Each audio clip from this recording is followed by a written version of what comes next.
Hello everyone, कैसे हैं आप सब लोग। आज हम एक नए अप्रोच के साथ में अपनी क्लास को स्टार्ट करने वाले हैं।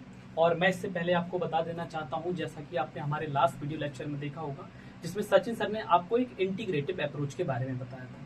वो इंटीग्रेटेड अप्रोच क्या था कि हम दो सब्जेक्ट जो आपस में एकदम सिमिलर हैं या कहा जाए उनके अंदर काफी सारी सिमिलैरिटीज हैं, जिनको हमें एक साथ पढ़ना चाहिए ताकि आपकी प्रिपरेशन बहुत अच्छे तरीके से कॉन्सेप्ट के साथ और एक साथ हो सके। जैसे कि सचिन सर जो आपके साथ में लेके चल रहे हैं वो आपके फार्माकोलॉजी प्लस आपकी केमिस्ट्री को लेकर चल रहे हैं, जिसमें आप मेडिसिनल केमिस्ट्री के साथ में क्या करेंगे, इन दोनों सब्जेक्ट को पढ़ेंगे। जैसा कि हम फार्माकोलॉजी में ड्रग के स्ट्रक्चर के बारे में पढ़ते हैं, अलग अलग तरीके से केमिस्ट्री कैसे इन्वॉल्व होती है, तो आपको दोनों कॉन्सेप्ट एक साथ में यहाँ पर देखने को मिलेंगे, जो कि आपके साथ में सचिन सर लेके चल रहे हैं। इस लेक्चर सीरीज में जो हम आज से स्टार्ट करने वाले हैं उसमें हम क्या करेंगे, फार्माकोलॉजी प्लस एचएपी यानी कि ह्यूमन एनाटॉमी और फिजियोलॉजी के साथ में हम पढ़ने वाले हैं आपकी फार्माकोलॉजी को। और ये आपके लिए क्यों इंपॉर्टेंट होने वाला है, ऐसे ध्यान से इसको समझिए।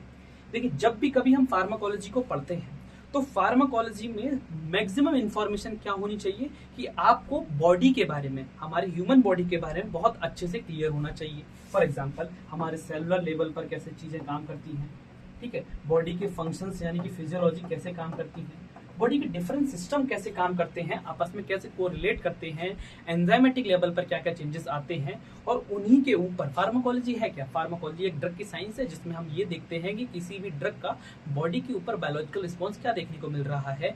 इसके अलावा हम अगर बहुत ध्यान से देखें तो ड्रग इंटरेक्शन हो गए या फिर साइड इफेक्ट्स हो गए, ये एक्स्ट्रा चीजें हैं जो हमें फार्माकोलॉजी में पढ़नी होती है।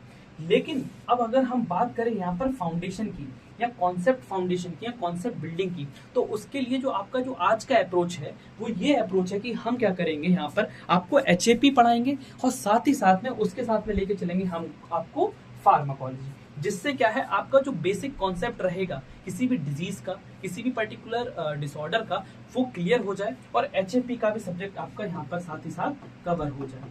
ठीक है, इसी अप्रोच के साथ में आज का हम ये लेक्चर पढ़ेंगे और इसी सीरीज में आपको सारी की सारी लेक्चर्स हमें देखने को मिलेंगे।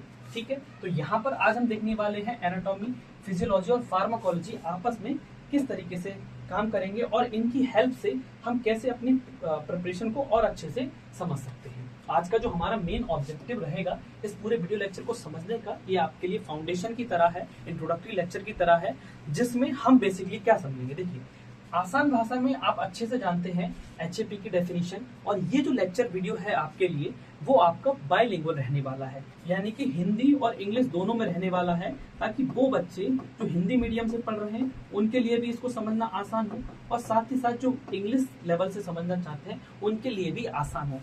डुअल प्रिपरेशन आपकी यहाँ पर देखने को मिलेगी और हमारा मेन उद्देश्य यहाँ पर ये रहेगा कि आपके दिमाग में कॉन्सेप्ट को बिल्ड करना, जिससे कि आप टॉपिक को रटे नहीं। रटने वाली चीजें आप भूल जाएंगे, लेकिन अगर आप कॉन्सेप्ट समझेंगे एचएपी के थ्रू, अब तो कोलॉजी का जो मेन चीज है, यानी कि अगर किसी चीजों का हमें सबसे ज्यादा कंफ्यूजन रहता है कि उसका मैकेनिज्म ऑफ एक्शन कैसे काम करेगा, और अगर आप बहुत अच्छे से एचएपी समझते हैं तो आप उसके मैकेनिज्म ऑफ एक्शन को आसानी से लिख सकते हैं। और यहीं पर अगर आप एचएपी या उसके फंक्शंस को समझते हैं तो फंक्शन में ही डिसबैलेंस होने की वजह से कोई भी डिसऑर्डर होता है और उसी डिसऑर्डर को ट्रीट करने के लिए हम दवाइयां खाते हैं, और वही दवाइयां कैसे बॉडी के फंक्शंस को ठीक करती हैं, बैलेंस आउट करती हैं, वही पूरी फार्माकोलॉजी है जिसको आज हम समझेंगे। तो सबसे पहले हम इन तीनों के लिंक को समझेंगे, डेफिनेशन को समझेंगे, क्योंकि आपका एचएपी और फार्माकोलॉजी आपस में बहुत अच्छे से लिंक है। जैसे कि ये तीनों आपस में कैसे जुड़े हैं इसको समझेंगे। फॉर एग्जांपल, हम अगर समझें हमारी बॉडी के अंदर कोई भी स्ट्रक्चर जो कि आपका एनाटॉमी का पार्ट है, अगर हम बॉडी के अंदर किसी भी चीज के स्ट्रक्चर को समझते हैं, उसका साइज और शेप कैसा है, कहाँ पर वो प्रेजेंट है, वो हमारा एनाटॉमी वाला पार्ट हो जाएगा। सिमिलरली बॉडी के अंदर जो प्रेजेंट हमारा कोई भी ऑर्गन है उसका फिजियोलॉजिकल फंक्शन क्या है, यानी कि वो काम कैसे कर रहा है, उसकी फिजियोलॉजी कैसे है, आपस में कैसे कनेक्टेड है, उसको अच्छे से समझेंगे। और अगर इसी फंक्शन के अंदर कोई एबनॉर्मेलिटी आ जाती है जिसकी वजह से डिजीज क्या हो जाती है, डिसऑर्डर अकर हो जाता है, उसके लिए ड्रग, यानी कि हम यहाँ पर फार्माकोलॉजी की बात कर रहे हैं, तो फार्माकोलॉजी कैसे उस फंक्शन को ठीक करती है, किसी रिसेप्टर को टारगेट करती है, किसी एंजाइम को टारगेट करती है, किसी एंजाइम को इन्फ्लुएंस करती है, सेलुलर लेवल पे काम करती है, टिश्यू लेवल पर काम करती है, ऑर्गन लेवल पर काम करती है, इसको आपस में समझेंगे। इसके साथ साथ ये जो आपका फाउंडेशन है, ये आपके जितने भी अभी तक आपने फार्माकोलॉजी पढ़ी है, एचएपी पढ़ी, उसके लिए एज अ फाउंडेशन काम करेगा। तो आप ना सिर्फ फार्माकोलॉजी पढ़ेंगे, इसके साथ साथ आप बेसिक कॉन्सेप्ट के साथ में फार्माकोलॉजी को पढ़ेंगे, जिसमें हम एचएपी के साथ में इसको लेके चलेंगे। और जितनी भी आपके कॉम्पिटेटिव एग्जाम आप देने वाले हैं, उनकी प्रिपरेशन, भले ही आप जीपैट की प्रिपरेशन कर रहे हैं या फार्मासिस्ट की प्रिपरेशन कर रहे हैं, अदर कॉम्पिटेटिव एग्जाम की प्रिपरेशन कर रहे हैं जिसमें फार्माकोलॉजी से क्वेश्चन पूछे जाते हैं। जैसे कि अगर आप बी फार्म ग्रेजुएट हैं तो आपने बहुत सारे एग्जाम दिए होंगे, आपने आरआरबी का एग्जाम दिया होगा, आपने इससे पहले एम्स का एग्जाम दिया होगा, और भी डिफरेंट स्टेट लेवल पर, सेंट्रल लेवल पर बहुत सारे फार्मासिस्ट के कॉम्पिटिटिव एग्जाम कंडक्ट कराते हैं। उनमें सबसे ज्यादा वेटेज हमारे 2 सब्जेक्ट का रहता है। और स्पेसिफिकली अगर आप एम्स की बात करें तो एम्स में मोस्ट ऑफ द जो वेटेज रहता है वो आपके फार्माकोलॉजी के क्वेश्चन का रहता है। और इस बार तो वो आपके केस स्टडी बेस्ड भी क्वेश्चन भी पूछ रहे हैं।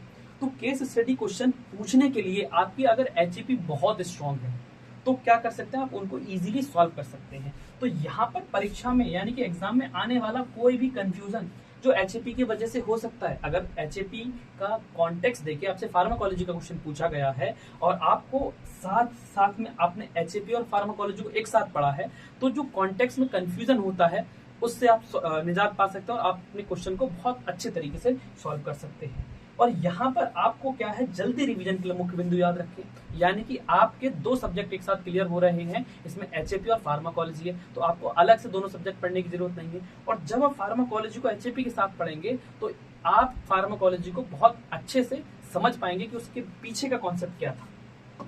क्लियर है यहाँ तक? अब देखिए, ये आपका सीखने का सही क्रम है क्या।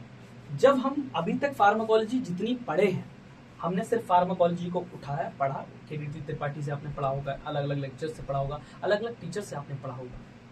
लेकिन अगर हम उसको इस सीक्वेंस में पढ़े, फॉर एग्जांपल अगर हम बॉडी के एनाटॉमी वाले पार्ट को देखें कि किसी भी ऑर्गन का संरचना कैसी है, उसका स्ट्रक्चर कैसा है, कहाँ पर वो लोकेटेड है, और साथ ही साथ वो फिजियोलॉजिकल काम कैसे कर रहा है, हाउ इट वर्क्स, यानी कि उसका कार्य करने का तरीका क्या है, और इसी कार्य करने की चीजों में अगर कोई डिसऑर्डर उसको हो गया है, पैथोलॉजिकल चीजें हो गई है, बेकार उसको हो गया है, तो कहाँ पर गड़बड़ हुई, क्या एंजाइम में गड़बड़ हुई, क्या किसी रिसेप्टर में गड़बड़ हुई, ठीक है, क्या किसी पाथवे में गड़बड़ हुआ। तो जब आप फंक्शंस को बहुत अच्छे से समझ जाएंगे तो यहाँ पर आपको एंजाइम भी क्लियर होगा, रिसेप्टर भी क्लियर होगा, मॉलिक्यूलर लेवल पर सारी की सारी चीजें क्लियर होगी। फॉर एग्जांपल अगर हम इसमें एग्जांपल के तौर पर समझें, अगर किसी व्यक्ति को डायबिटीज होती है, अब डायबिटीज एक ऐसा डिसऑर्डर है जिसके अंदर आपके इंसुलिन का जो फंक्शन है वो प्रॉपरली नहीं हो पाता है। इंसुलिन हमारे बॉडी का एक इंपॉर्टेंट क्या है, हार्मोन है, वो क्या करता है, ग्लूकोज को मेटाबोलाइज करता है, यानी कि बॉडी के अंदर ग्लूकोज के लेवल को बैलेंस रखता है, संतुलन में रखता है। अब हम यहाँ पर देखेंगे कि हमारा संरचना यानी कि एनाटॉमी के पार्ट पे देखें तो आपका जो इंसुलिन है वो कहाँ पर बनता है, किस ऑर्गन से एसोसिएटेड है, उसके अलावा इंसुलिन का काम क्या होता है, उसके फंक्शन को समझेंगे, और क्या इंसुलिन में ऐसा गड़बड़ हुआ जिसकी वजह से आपका डायबिटीज जैसी सिचुएशन हमें देखने को मिली। और अगर हमें ये सारे के सारे फंक्शंस क्लियर हैं तो हमें बस क्या देखना है, ड्रग एक्शन देखना है कि आपकी फार्माकोलॉजी में ड्रग कैसे काम करेगी। अगर आप ये सारे अप्रोच के साथ में पढ़ेंगे तो आपको मैं ये गारंटी देता हूं कि आप बहुत अच्छे से, ना आपको रटना पड़ेगा, आपको फार्माकोलॉजी एचएपी के साथ में बहुत अच्छे से समझ में आने वाली है, आपकी कॉन्सेप्ट, आपकी सारी चीजें यहाँ पर बहुत ही अच्छे से क्लियर हो जाएंगी। यानी कि पहले हम स्ट्रक्चर समझेंगे, उसके साथ में बॉडी के फंक्शन को समझेंगे, और फिर हमारे ड्रग का इफेक्ट समझने के लिए हमारे पीछे के जो कॉन्सेप्ट है वो क्लियर हो जाएंगे। क्लियर है यहाँ तक? चलो नेक्स्ट अप्रोच की अगर हम बात करें, ये तीनों सब्जेक्ट आपस में लिंक कैसे, और इनके बारे में थोड़ा सा कॉन्टेक्स्ट हम समझते हैं कि अगर हम फार्माकोलॉजी के ये 3 स्तंभ जिनको हम एक साथ में पढ़ते हैं, एचईपी यानी कि human anatomy and physiology, anatomy and physiology को हम एक साथ पढ़ते हैं। अगर आपने जब एचईपी पढ़ा होगा तो सिंपल सी डेफिनेशन है कि हमारे बॉडी के अंदर जो भी हमारे शरीर की संरचना यानी कि अंगों का प्रकार कैसा है, स्ट्रक्चर कैसा है, उनका साइज एंड शेप कैसा है, वो हम एनाटॉमी में पढ़ते हैं, यानी कि वह दिखता कैसा है, ये क्लियर है हमारे पास। साथ ही साथ अंगों के कार्य करने के तरीके का अध्ययन वो हमारा फिजियोलॉजी कहलाता है, स्टडी ऑफ बॉडी फंक्शन, और आपस में ये कैसे कनेक्टेड है उसको पढ़ना। और अगर हमें ये चीजें क्लियर है हाउ इट वर्क्स, तो ये आपस में काफी अच्छा लिंकअप का काम करेगा। ये आपके दूसरा स्तंभ हो गया।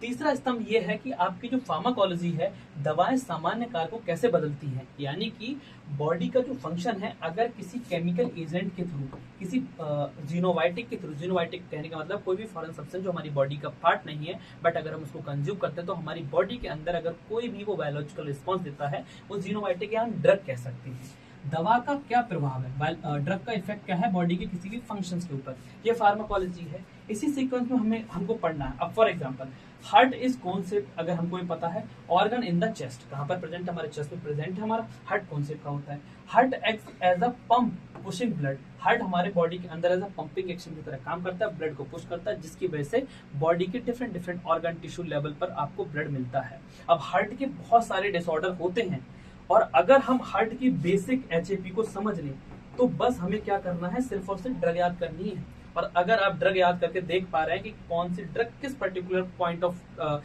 टाइम पे काम कर रही है, किस पॉइंट ऑफ जगह पर काम कर रही है, तो आप अच्छे से फार्माकोलॉजी का मॉलिक्यूलर लेवल पर क्या समझ सकते हैं, मैकेनिज्म ऑफ एक्शन समझ सकते हैं। ठीक है, अब ड्रग क्या करेगी, हार्ट रेट को चेंज करेगी, कार्डियक पंप को चेंज करेगी, कार्डियक आउटपुट को चेंज करेगी। ये सारी की सारी चीजें आपने ड्रग के बारे में पढ़ी होंगी। जैसे ड्रग हमारी बहुत सारी एंटी हाइपरटेंसिव टाइप की ड्रग हो गई, अरिथमिक ड्रग हो गई, वो कहाँ कहाँ पर काम करती हैं, क्या वो हार्ट रेट को इन्फ्लुएंस करती हैं, हार्ट की रिदम को इन्फ्लुएंस करती हैं, प्रेशर को इन्फ्लुएंस करती हैं। अगर ये आपको क्लियर है तो आप फार्माकोलॉजी को बहुत अच्छे से रटना नहीं, आप एकदम समझ सकते हैं और ड्रग के नाम याद रख के आप उनको अच्छे से सॉल्व कर सकते हैं। अब अगला अप्रोच हम देखें कि यही सीक्वेंस हम हमारा चलता कैसे है, और इसी के बेसिस पर हम क्या करेंगे, चीजों को समझेंगे। अगर हम बॉडी का ऑर्गेनाइजेशन समझें, हर स्तर के पिछले स्तर पर आधारित होता है, यानी कि each level builds on the one before it, यानी कि संगठन संरचना का स्तर है क्या। तो हम सब जानते हैं कि जो भी चीजें आज के टाइम पर बनी हैं वो आपकी एटम्स या मॉलिक्यूल से बनी है। ठीक है, कोई भी चीज, इवन हमारी सेल्स हो, बॉडी हो, कोई भी पार्ट हो, वो सब एटम से मिलके बनी है, यानी कि केमिकल या रासायनिक चीज हम इसको कह सकते हैं। फिर उसके बाद हमारी बॉडी की जो बेसिक फंडामेंटल यूनिट है, इसको हम बेसिक यूनिट ऑफ लाइफ भी कहते हैं, वो हमारा सेलुलर लेवल है, कोशिकाएं हैं। और कोशिकाएं आपस में मिलके क्या बनाती हैं, टिश्यू बनाती हैं। फिर टिश्यू आपस में मिलके क्या बनाते हैं, बॉडी के ऑर्गन बनाते हैं। और ऑर्गन आपस में मिलके कनेक्शंस बना के क्या बनाते हैं, सिस्टम बनाते हैं। और हर एक ऑर्गन अलग अलग ऑर्गन से क्या होता है, कनेक्टेड होता है, और यही सिस्टम हमको क्या बनाता है, एक ऑर्गेनिज्म बनाता है, द कंप्लीट ह्यूमन बनाता है। तो हम यहाँ से लेके पूरा लास्ट तक पढ़ेंगे, किस किस पॉइंट ऑफ टाइम पे हम चीजें क्लियर करेंगे, कैसे इन सब चीजों को याद रख सकते हैं, कैसे फार्माकोलॉजी यहाँ पर आपकी इंटीग्रेट होगी, उसके बेसिस पर हम इस हायरार्की के साथ में पढ़ेंगे। इसको आसानी से हम याद रख सकते हैं, जैसे कि सेल कैन टॉक और सिंग ऑफन, यानी कि सेल से आपका क्या हो जाएगा, केमिकल एंड रासायनिक, कैन से आपका सेलुलर, कोशिकाएं हो जाएगा बेसिक यूनिट, फिर आपका आ जाता है tissue, organ, system and organism. Clear है यहाँ तक। इसी अप्रोच के साथ में अगर हम और देखें तो अगर आप इसको और अच्छे से समझें, जैसे कि आपका केमिकल लेवल पर क्या है, सबसे छोटा स्तर आपका परमाणु मिलकर एक अणु बनाते हैं, जैसे कि कार्बन, हाइड्रोजन, ऑक्सीजन, नाइट्रोजन वगैरह। और अगर हम की मॉलिक्यूल की बात करें तो वाटर, प्रोटीन, लिपिड्स, ये हमारे मैक्रो मॉलिक्यूल्स हैं जो कि आपके कैसे एटम से मिलकर बने हैं। स्पेसिफिकली अगर हम बात करें सेलुलर लेवल पर, अगर हम बात करें तो यहाँ पर क्या है, basic structure and functional unit of life, जो हमारी कोशिका जीवन की मूल संरचनात्मक और कार्यात्मक इकाई है। जैसे कि कौन सी, हमारी नर्व सेल्स। अब नर्व सेल्स का फॉर्मेशन कैसे हो रहा है, नर्व सेल्स कैसे काम करती हैं, मसल सेल्स कैसे काम करती हैं, ब्लड सेल्स कैसे काम करती हैं, ब्लड सेल्स में कोई डिसऑर्डर होता है तो कैसे काम करते हैं, जैसे कि एनीमिया की कंडीशन से आरबीसी का नंबर कम हो जाता है, तो आरबीसी का नंबर कम कैसे होता है, आरबीसी का फॉर्मेशन कैसे होता है, आरबीसी की लाइफ कितनी होती है, और फिर जो आरबीसी जैसे कि आपकी हेमाटोनिक्स एजेंट जो होते हैं वो कैसे काम करेंगे, कैसे आरबीसी के प्रोडक्शन को बढ़ाएंगे। तो आपको पहले बेसिक कॉन्सेप्ट क्लियर होना चाहिए। अगर किसी व्यक्ति को एनीमिया हो रहा है तो उनके ब्लड सेल्स में क्या कमी हो रही है, ये आप इस तरीके से समझ सकते हैं। यहाँ पर क्या है, दवाएं रासायनिक अणु हैं, तो हम दवाओं के बारे में तो पढ़ रहे हैं, रासायनिक अणु है, हमारे केमिकल स्ट्रक्चर्स हैं, और उन्हीं केमिकल स्ट्रक्चर्स के बेसिस पर जो कोशिकाओं पर कार्य करती हैं। और ये आप कहाँ पर देखने को मिलेगी, जब आप केमिस्ट्री के साथ में आप इकोलॉजी को पढ़ेंगे तो आप ये देख पाएंगे कि कैसे केमिकल मॉलिक्यूल हमारे बॉडी के अंदर प्रेजेंट सेल्स पर कैसे काम करता है और वो कैसे इफेक्ट देता है। तो आप ज्यादा जब डिटेल में पढ़ेंगे तो आप ड्रग की केमिस्ट्री पढ़ पाएंगे।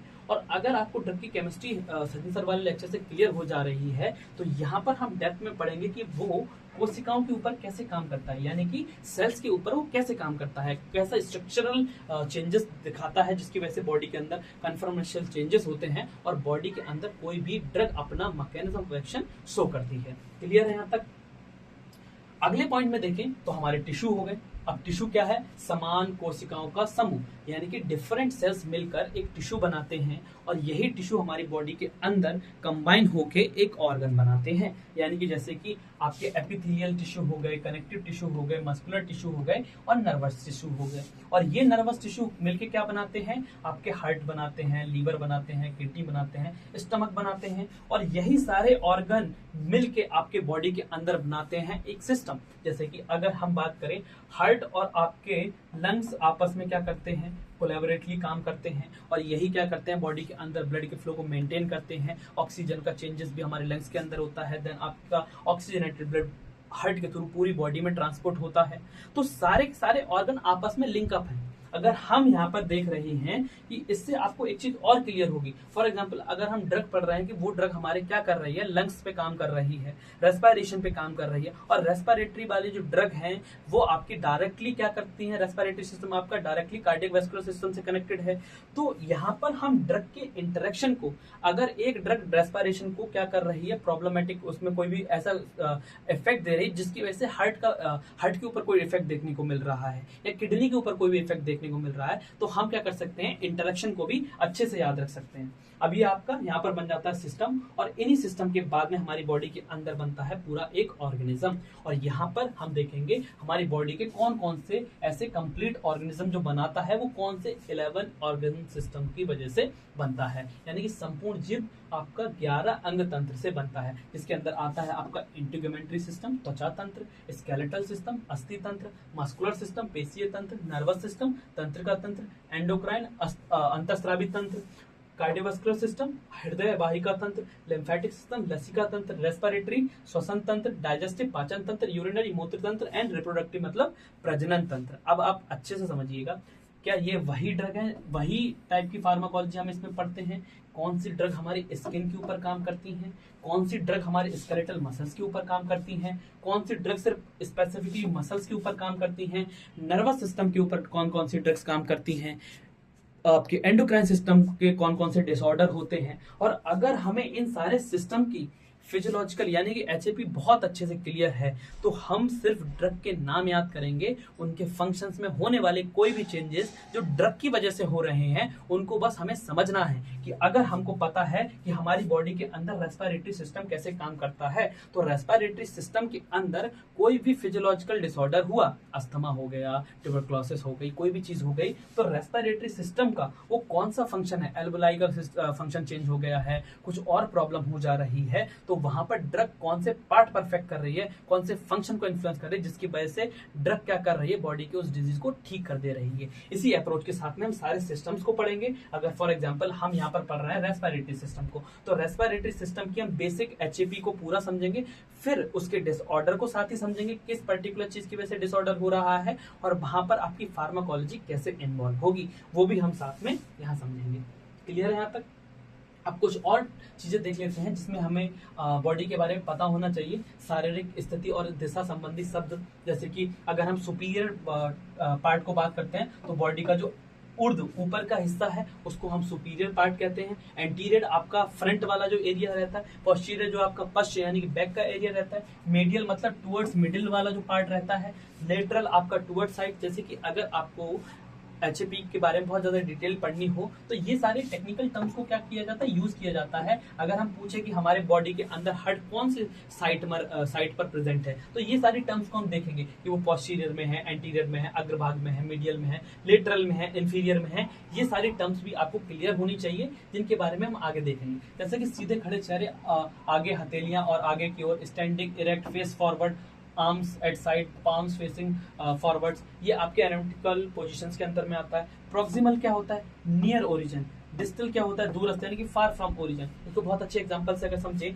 अगर यहाँ पे आपको कोई पिन चुभो रहा है तो इस पर्टिकुलर टाइम पर जो आपको इफेक्ट देखने को मिल रहा है, ये सेंसर पेन वाली सेंसेशन जो आ रही है, तो ये आपका क्या है, प्रॉक्सिमल, यानी कि जहां पर कोई भी स्टिमुलस देखने को मिल रहा है, ये नियर ओरिजिन, बट इसके अगेंस्ट में अगर कोई रिफ्लेक्ट देखने को मिलता है तो आपका कहां से डिस्टल नर्व्स आएंगे, कहां से, वहां से एक्शन देंगे और इस पेन को कम भी करेंगे और एक रिफ्लेक्स जनरेट होगा। इस तरीके से हम बॉडी के पूरे पार्ट को समझेंगे। ठीक है, चलो और अप्रोच अगर हम देखें तो बॉडी के पार्ट को अलग अलग टाइप से और तल के हिसाब से क्या करते हैं, डिस्क्रिप्टिव एनाटॉमी इसको बोलते हैं। बॉडी को अगर प्लेन्स में डिवाइड करना हो, तल में डिवाइड करना हो, तो इसको सेजिटल यानी धनुतल करते हैं, जिससे बॉडी को दो पार्ट में आपका वर्टिकली डिवाइड कर दिया जाता है। इसके अलावा अगर शरीर को दाएं और बाएं भाग में विभाजित करता है, इसको हम सेजिटल प्लेन या धनुतल बोलते हैं। फिर आ जाता है आपका कोरोनल यानी कि फ्रंटल प्लेन। इसमें बॉडी के पार्ट को वर्टिकली 4 पार्ट में डिवाइड कर दिया जाता है, यानी कि शरीर के आगे और पीछे के भाग विभाजित करता है। क्लियर है यहाँ तक। फिर आ जाता है आपका ट्रांसवर्स, यानी कि बॉडी को आपका हॉरिजॉन्टली आपके 2 पार्ट में क्या करता है, डिवाइड कर देता है, शरीर को ऊपरी और नीचे भाग में विभाजित करता है। इसको हम क्या बोलते हैं, ट्रांसवर्स प्लेन बोलते हैं। ट्रांसवर्स प्लेन बोले तो क्षैतिज तल इसको बोला जाता है। क्लियर है यहाँ तक। अगला, अब ऐसे ही आप अगर एचएपी को और अच्छे से समझेंगे, अब हमारा जो लंग्स है, हार्ट है, वो आपका कौन सी कैविटी के अंदर प्रेजेंट, तो बॉडी के डिफरेंट कैविटीज के बारे में हम समझेंगे। थोरेसिक कैविटी, फिर आपका एब्डोमिनल कैविटी, फिर आपका पेल्विक कैविटी। एब्डोमिनल कैविटी में हमारा स्टमक है, लीवर है, इंटेस्टाइन है, ये आपस में कैसे काम करते हैं। एब्डोमिनल कैविटी के जो आपके डिसऑर्डर होते हैं उनमें फार्माकोलॉजी कैसे इन्वॉल्व होती है। तो बेसिक एचएपी के कॉन्सेप्ट के साथ साथ में पूरी फार्माकोलॉजी को यहाँ पर लेके चलेंगे। पेल्विक कैविटी, आपका ब्लैडर, रिप्रोडक्टिव ऑर्गन्स वगैरह हमें देखने को मिलते हैं। तो सारी बॉडी की कैविटीज के बारे में भी हम देख लेंगे। क्लियर है यहाँ तक। अब यहाँ पर समझिए एक और इम्पोर्टेंट चीज है जो है हमारी बॉडी की होम्योस्टैटिस, यानी कि शारीरिक संतुलन। ये समझना बहुत ज्यादा जरूरी है। होम्योस्टैटिक्स को अगर सिंपल लैंग्वेज में हम कहें तो बॉडी का वह प्रोसेस, वह प्रक्रिया जिसमें बॉडी के जो स्टैंडर्ड बैलेंस लेवल है उसको मेंटेन करता है। अगर हमारी बॉडी का टेम्परेचर 37 डिग्री सेल्सियस है, तो अगर ये इंक्रीज होता है तो बॉडी के अंदर कौन कौन से चेंजेस आते हैं। होम्योस्टैटिस मेंटेन करने के लिए आपको टेम्परेचर को इतना मेंटेन करना है और इसी मेंटेनेंस को हम होम्योस्टैटिस बोलते हैं। और हम जब इसको क्लियरली समझेंगे, चाहे वो इंटरनल चेंज, एक्सटर्नल चेंजेस की वजह से हो या इंटरनल एनवायरनमेंट बॉडी का चेंज हो रहा हो, इसको समझने की वजह से जो भी डिसऑर्डर होते हैं उनके लिए फार्माकोलॉजी कैसे काम करेगी, तो हम इस होम्योस्टैटिस के थ्रू भी समझ सकते हैं। यानी कि सम स्थिति में गड़बड़ी ही बीमारियों का आधार है। होम्योस्टैटिक हमारे बॉडी का एक बैलेंस करने का प्रोसेस है और इसी होम्योस्टैटिस के अंदर अगर कोई भी सिस्टम गड़बड़ होता है, कोई बैलेंस ऊपर नीचे हो जाता है, उसी की वजह से डिसऑर्डर होता है। और अगर हमें होम्योस्टैटिस के बारे में बेसिक इन्फॉर्मेशन है, कौन से फंक्शन की वजह से क्या प्रॉब्लम हो सकती है, कौन सा कितना फंक्शन लिमिटेड होना चाहिए, जहां से आपके क्वेश्चन बन सकते हैं, जैसे कि आपकी ब्लड की पीएच कितनी होनी चाहिए, अगर ब्लड की पीएच बढ़ जाती है तो कौन सी कंडीशन होगी, और जब ब्लड की पीएच बढ़ गई तो हमें कौन सी ड्रग देनी है, या बॉडी का टेम्परेचर जब राइज हो जाता है तो हमें फीवर जैसी कंडीशन देखने को मिलती है। तो कौन सी ड्रग बॉडी या फिर कौन सा ऑर्गन या कौन सा पार्ट बॉडी का टेम्परेचर को मेंटेन करता है, कौन सी ड्रग हमने दी जिससे टेम्परेचर कम हो गया। ठीक है, तो ये सारी की सारी चीजें आप इस लिंकअप से पढ़ेंगे। ब्लड ग्लूकोज लेवल हमारा कितना होना चाहिए, कौन सा ऑर्गन, कौन सा हार्मोन, कौन सा पार्ट बॉडी का इसके लिए इन्वॉल्व होता है, और जब ये बढ़ता है, घटता है, जिसकी वजह से डिफरेंट डिसऑर्डर देखने को मिलते हैं, और ये डिसऑर्डर को ट्रीट करने के लिए हम कौन से फार्माकोलॉजिकल ड्रग्स का यूज करते हैं। क्लियर है यहाँ तक। अब देखिए बॉडी के कुछ फीडबैक मैकेनिज्म भी होते हैं, जिसमें हमारे positive feedback mechanism, negative feedback mechanism, जिसको हम नकारात्मक फीडबैक या सकारात्मक फीडबैक भी कहते हैं। अब बॉडी जब कोई भी चीजों को रिलीज करती है, कोई भी चीज अपने फंक्शन में प्रोड्यूस करती है, तो एक लेवल, एक लिमिट तो आता होगा कि अब बॉडी को क्या करना है, उस पर्टिकुलर प्रोसेस को रोकना है, स्टॉप करना है। फॉर एग्जाम्पल अगर कोई हार्मोन हमारी बॉडी से क्या हो रहा है, सिक्रेट हो रहा है, ग्रोथ हार्मोन को ही ले लीजिए, तो ग्रोथ हार्मोन एक टाइम के बाद में क्या हो जाएगा, सिक्रेट होना बंद हो जाएगा, यानी कि अब मैक्सिमम ग्रोथ बॉडी की हो चुकी है। या फिर बचपन में पॉजिटिव फीडबैक मैकेनिज्म आता है जिसकी वजह से कांस्टेंट ग्रोथ देखने को मिलती है, या किसी हार्मोन का बहुत ज्यादा जब क्या कहते हैं सिक्रीशन हो जाता है और अब बॉडी के अंदर जो सिचुएशन है वो नॉर्मल हो गई, तो नेगेटिव फीडबैक मैकेनिज्म जाएगा कि अब उस हार्मोन का रिलीज क्या कर दो, स्टॉप कर दो। ये भी होम्योस्टैटिस प्रोड्यूस करने का एक तरीका है। जैसे हम समझें, प्रतिक्रिया मूल उत्पीड़न को उलट कर देती है, मान को सामान्य कर देती है। यानी कि नेगेटिव फीडबैक मैकेनिज्म क्या है, response reverse the original stimulus bringing the value back to the normal. यानी यानी कि अगर कोई चीज हमारी बॉडी के अंदर नेगेटिवली इफेक्ट देने वाली है तो नेगेटिव फीडबैक मैकेनिज्म के थ्रू क्या होगा कि उसको उलट कर देगी और जो चीजें खराब हो सकती थी उसको नॉर्मल कर देगी। Most common type in the body example blood glucose regulation bye insulin. अब इंसुलिन की वजह से बॉडी का ग्लूकोज लेवल नॉर्मल हो चुका है, लेकिन अगर इंसुलिन का इफेक्ट बढ़ता गया तो वो क्या कर देगा, ग्लूकोज को हमारी बॉडी के अंदर लेवल कम कर देगा, जिसकी वजह से और भी डिसऑर्डर देखने को मिल सकते हैं। तो ये नेगेटिव फीडबैक मैकेनिज्म के थ्रू ग्लूकोज के लेवल को, बॉडी के फंक्शंस को नॉर्मल करता है। सिमिलर यहाँ पर एक्शन देखने को मिलता है जैसे कि uterine contraction during the child birth, oxytocin की वजह से देखने को मिलता है। तो पॉजिटिव फीडबैक मैकेनिज्म की वजह से ऐसे रिस्पॉन्स आते हैं जो कि ओरिजिनल रिस्पॉन्स को क्या कर सकते हैं, बढ़ावा दे सकते हैं। किसी चीज की कमी हो रही है, जैसे कि रेयर अगर ओनली इन स्पेसिफिक सिचुएशन में ये अकर होता है, अगर किसी चीज को और बढ़ावा देना है, बॉडी के रिस्पॉन्स को मेंटेन करना है, तो पॉजिटिव फीडबैक मैकेनिज्म हमें देखने को मिलते हैं। क्लियर है यहाँ तक?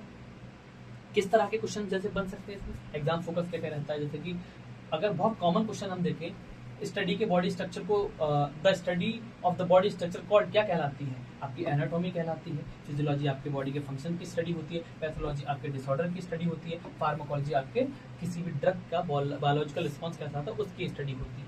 The smallest level of the structural organisation in the human body, मानव शरीर में संगठन का सबसे छोटा स्तर क्या है, तो वो आपका केमिकल है। केमिकल के एटम्स से ही मिलकर आपकी सेल्स बनती हैं। सेल्स के ग्रुप को हम टिश्यू कहते हैं और टिश्यू के ग्रुप को हम ऑर्गन कहते हैं और ऑर्गन के ग्रुप के या कनेक्शंस को हम सिस्टम कहते हैं। जैसे कि स्थिर भीतरी वातावरण बनाए रखना कहलाता है, यानी कि बॉडी का इंटरनल जो maintenance of stable internal environment is known as homeostatics. तो इस तरीके के क्वेश्चन बनते हैं आपके बॉडी के अंदर एग्जाम के अंदर। क्लियर है यहाँ तक? अब अगर हम फाइनल चेकलिस्ट की बात करें तो अगर यहाँ पे याद रखने का सिंपल तरीका ये है कि एनाटॉमी का स्ट्रक्चर, फिजियोलॉजी को, फंक्शंस को एक लाइन में याद करेंगे, जिसकी वजह से ड्रग और उनके जो इफेक्ट या एक्शन है वो हम आसानी से याद रख सकते हैं। यानी कि स्ट्रक्चर, फंक्शन और drug effect, complete concept clear. ठीक है यहाँ तक? तो अगर सेक्युलर की बात करें, केमिकल, सेलुलर, टिश्यू वगैरह ये सारी चीजें रहती हैं। तो ये अप्रोच लेके हम आपके साथ में जो भी हमारे लेक्चर्स आएंगे आने वाले टाइम में, अगर हम बात करें तो हम आपकी सेल से स्टार्ट करेंगे, क्योंकि हमारी बॉडी की बेसिक फंडामेंटल यूनिट है हमारी cell.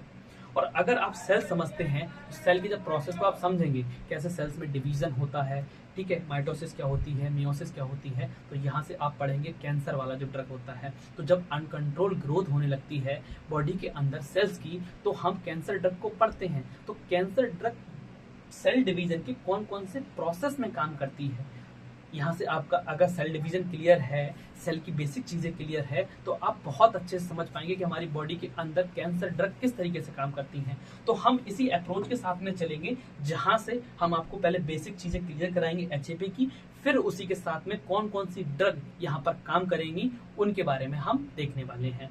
Thank you for watching this video. और यहीं पर हम आपको बता देना चाहते हैं कि हम अपने प्लेटफॉर्म पर इन सारी चीजों को अपने ऐप पर भी लेके आ रहे हैं। और हमने साथ ही साथ में लॉन्च किया है अपना CISF एंड एम्स का एक इंटीग्रेटिव कोर्स। जैसा कि आप सब अच्छे से जानते हैं, अभी CISF और एम्स की वैकेंसीज रिलीज हुई हैं। बहुत सारे स्टूडेंट जो हैं अब CISF और एम्स के लिए अलग अलग परचेजिंग कर रहे होंगे, अलग अलग जगह से आप पढ़ रहे होंगे।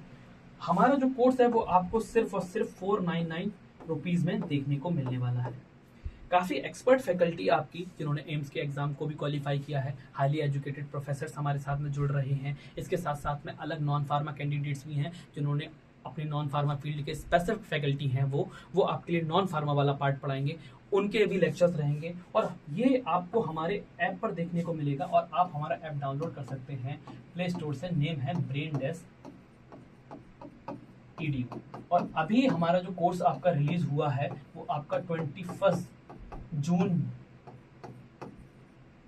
से स्टार्ट हुआ है। इसके ऊपर आपको लाइव लेक्चर्स भी देखने को मिलेंगे, सारे के सारे स्टडी मटेरियल आपको देखने को मिलेगा और आप हमारे साथ जुड़े, इसमें आपको टेस्ट सीरीज सारी की सारी प्रिपरेशन हम आपको एक साथ में कराएंगे। क्लियर है यहाँ तक? Thank you for watching this video.